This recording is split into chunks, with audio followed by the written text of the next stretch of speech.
Hello, everyone. Cuba, officially known as the Republic of Cuba, is an island nation located in the Americas and located at the intersection of the three great seas of the Caribbean Sea, the Gulf of Mexico, and the Atlantic Ocean. With an area of 109,184 square kilometers, this country's territory includes the main island of Cuba and the largest island outside Isla de la Juventud, along with approximately 1,600 surrounding small islands. In terms of population, Cuba is the second most populous country in the Caribbean, only after Haiti. The country's population as of 2022 is nearly 11.1 million. In addition, Cuba has a special beauty and deep history, with sprawling beach, lush countryside, and ancient cities. Cuba is also an attractive land with interesting things that fascinate visitors and interesting facts that you may not know.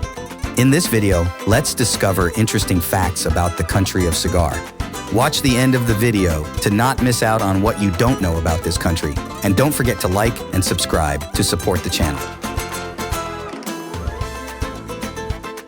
The longest embargoed country in the world. To understand why Cuba has been under such prolonged sanctions, we need to look back at the past. Before the 1959 revolution, American companies held 80% market share in mining, agriculture, oil refining, 40% in sugar production, and 50% in railways on the island. At that time, the autocratic government backed by the US was in power in Cuba. However, the revolution led by Fidel Castro overthrew the government on January 1, 1959, causing concern in the US. Within a year after that, all American businesses in Cuba were nationalized. In response to this, the administration of the US president at the time, Dwight David Eisenhower, severed diplomatic relations with Cuba and imposed a trade embargo and prevented exports to this country. Less than 2 years later, in 1962, President John Fitzgerald Kennedy announced the imposition of a comprehensive economic embargo on Cuba, and it remains to this day. This is considered the longest unilateral punishment ever imposed on a country in modern world history. These sanctions had a serious impact on the Cuban economy because at that time up to 95% of raw materials produced and necessary components in this island nation must be imported from the US.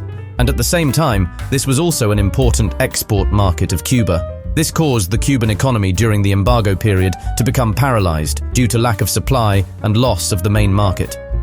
According to estimates by the Cuban National Economic Research Institute, from 1962 to 2017, the embargo caused damages of up to $975 billion to the country's economy. The embargo also directly affects the daily lives of Cubans, being the main cause of poverty in the country. The country still maintains a subsidized economy. After the Cuban Revolution in 1959, Cuba faced a series of embargoes from the United States, which made the economy to face many difficulties. The government, under the leadership of Fidel Castro, he implemented a series of economic reforms geared toward the subsidized economy. The initial phase of this reform saw many resources, businesses, and land nationalized. Due to its orientation towards the subsidized economic model, Cuba faces limitations in the development of diverse economic sectors, primarily relying on sugarcane and tourism. During this period, Cuba also established close relations with the Soviet Union and other socialist nations in the world to seek economic assistance. The dominant member of the socialist bloc at that time was the Soviet Union. They have implemented many support policies for Cuba. This support included purchasing sugarcane from Cuba at high prices and providing oil at highly favorable rates. However, after the collapse of the socialist bloc in the late 1980s, Cuba faced a severe economic crisis, resource shortages, and limited access to international markets, which severely affected the country's economy. During this period, Cuba had to find a way to sustain itself by focusing on promoting sugarcane cultivation and tourism. Despite the damage caused by the economic embargo, Cuba is still a country with a relatively high per capita income. The country's 2021 GDP is $126.69 billion and GDP per capita approximately 11,255. However, most Cubans take home only about $40 per month. Until now, more than 1 million people here still rely on food books to buy food, while the country's food source has to import about 70%. Isolated by prolonged sanctions and facing challenges, such as agricultural devastation from natural disasters and underdeveloped industries, has made people's lives more difficult. The food and goods distribution system based on stamps is an important part of the island's subsidized economy. Each household will be provided with a fixed amount of food each month. Every day when receiving food or something, it will be stamped in that book. If you have the opportunity to come to Cuba, not difficult to see the image of long queues to receive bread or rice. The use of stamps to prevent speculation and hoarding of essential commodities, which are already scarce in the country.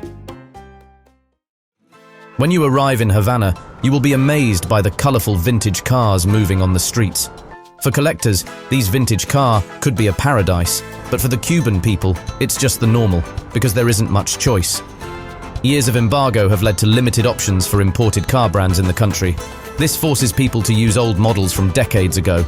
Although after 2013, buying new cars became easier due to the easing of policies from the state, but car prices are still too high compared to people's incomes.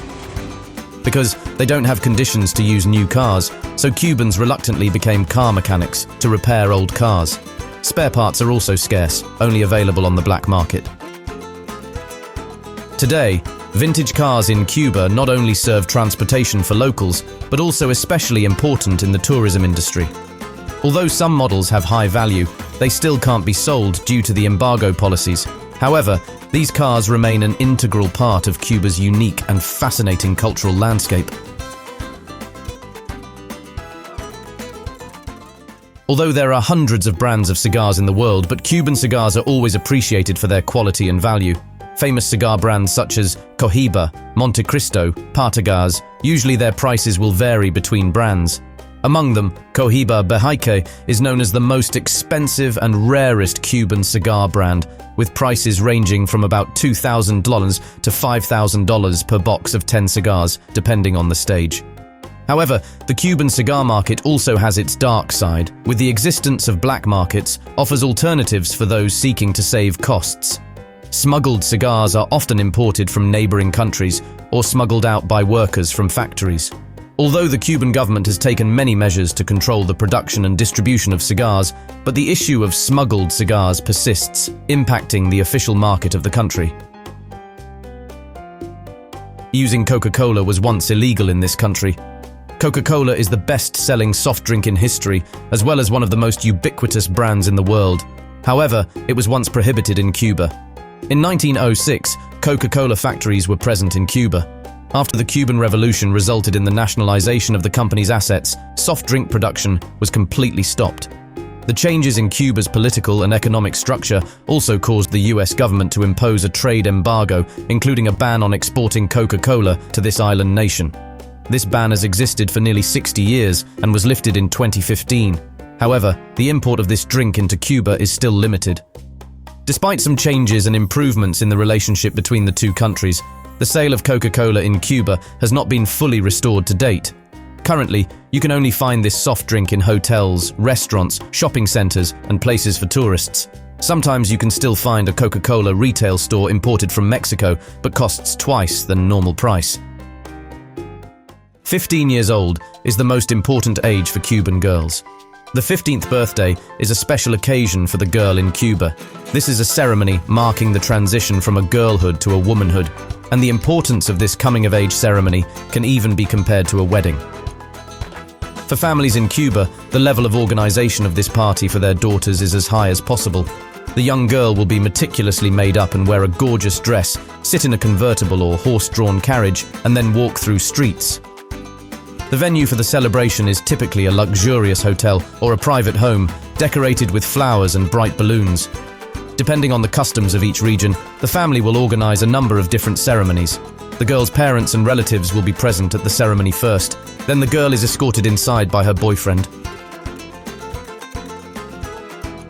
Many services such as photography, decoration, hotels, and restaurants have also significantly developed. The cost of these ceremonies is often very expensive. Just the photography alone can cost thousands of dollars. Therefore, many parents often start saving early to ensure their daughter has a solemn ceremony and make the family proud. Those are interesting facts about Cuba. If you have any other interesting information about the country, share it below in the comments and subscribe to help channel grow. Now, goodbye and see you later in the next sections.